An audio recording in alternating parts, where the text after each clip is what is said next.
Today I'll be working out to about 470 or so. I believe I have triples, 5 or 4 triples I'll be doing. Damn, these knee sleeves are stinky. They smell like ammonia, literally. Oh, they'll wake you up, boy. But this one is completely torn. Super excited.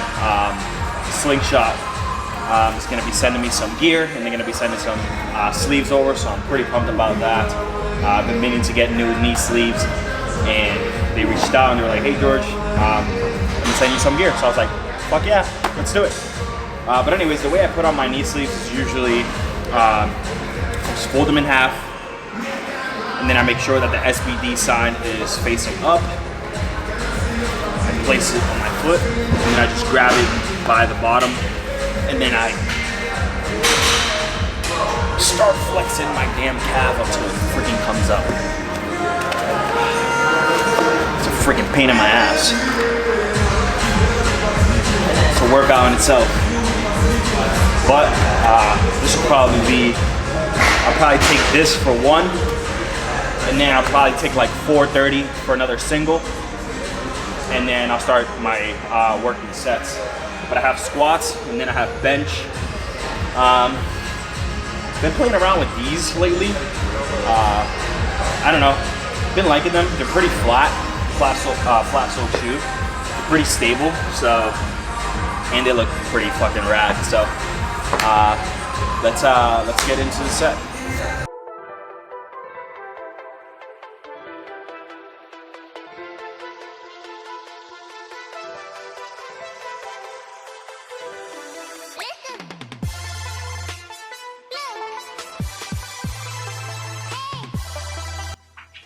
Hey, what's going on, guys? Just doing a voiceover here. I hope that you enjoyed the beginning of that video. Just some recent edits that I learned here on Final Cut to do, so I thought about implementing them. And essentially, that's kind of how I feel in my head when I'm performing a top set. I kind of put myself in this scene where I'm either, I need to make this lift to save my family, or I'm an agent, and yeah, it just kind of, I'm more of an internal lifter, so I kind of have to put myself in that state internally, and that's kind of how I do it. But then we go into the main point of this video, which is my dynamic warm-up routine. You saw there a lot of the movements that I perform before going into my actual workout in and of itself. And I do that regardless whether I do an upper body session or a lower body session. Nowadays, being that I am, specifically training more so for powerlifting, I kind of do full body sessions, so I kind of have to just dynamically stretch my whole body, and these movements allow me to just kind of put all of my joints and ligaments through the necessary ranges of motion to get me prepared and ready to execute my workout. Now, a lot of you might be asking, what is dynamic stretching? And obviously you guys just saw what dynamic stretching is, but dynamic stretching is a form of active movement that isn't, it isn't about holding, but rather taking your body through the ranges of motion that will prepare you for the workout or the sporting activity.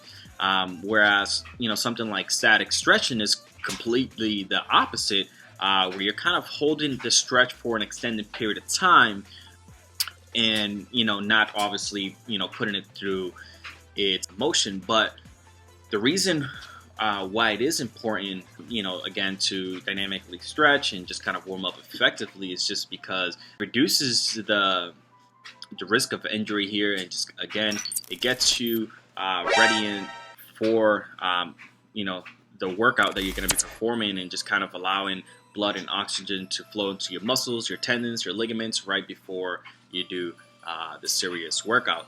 But there's been multiple studies that have shown that static stretching is superior to that dynamic stretching is superior to static stretching before a workout. It's improved power and agility in comparison to static stretching. Static stretching has negatively impacted or has negatively influenced the vertical performance, whereas dynamic stretching has had positively impacted it before. And then also just greater power output when you dynamic stretch in comparison to static stretching, where it kind of mitigates some of the reaction time. So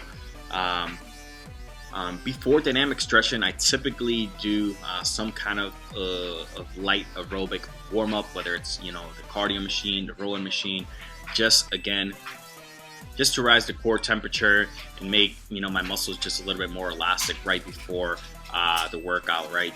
Or the dynamic stretching, just to kind of lube them up. Because if you think about a rubber band, right, and you put that rubber band in the freezer and then you take it out and you try to stretch it, guess what happens? Yeah, that's right, you guessed right. But if you let it sit, you warm up for a little bit, you get some aerobic, you get the blood going, you get your heart rate up. Now you're ready to go into the dynamic stretching in and of itself. But again, with the dynamic stretching, it's essentially about progressively loosening your muscles and lubricating your joints, to get you ready for the workout in and of itself. But as you saw, I continued to do my squats, and then I went on to bench press. The bench press, I had 5 sets of 3 with 300. All went well, moved pretty smoothly. I would say RPE of 7 for most of the sets, or just kind of on average. And then I went and moved on to some incline skull crushers. Did that, and then I moved on to some side lateral raises and then tricep push downs. That was pretty much what my workout consisted of that day. I hope that you guys enjoyed this video, and I hope that you guys enjoyed some of the information about dynamic stretching and my dynamic warm-up routine, along with some of the cool little edits and just kind of little titles that I included.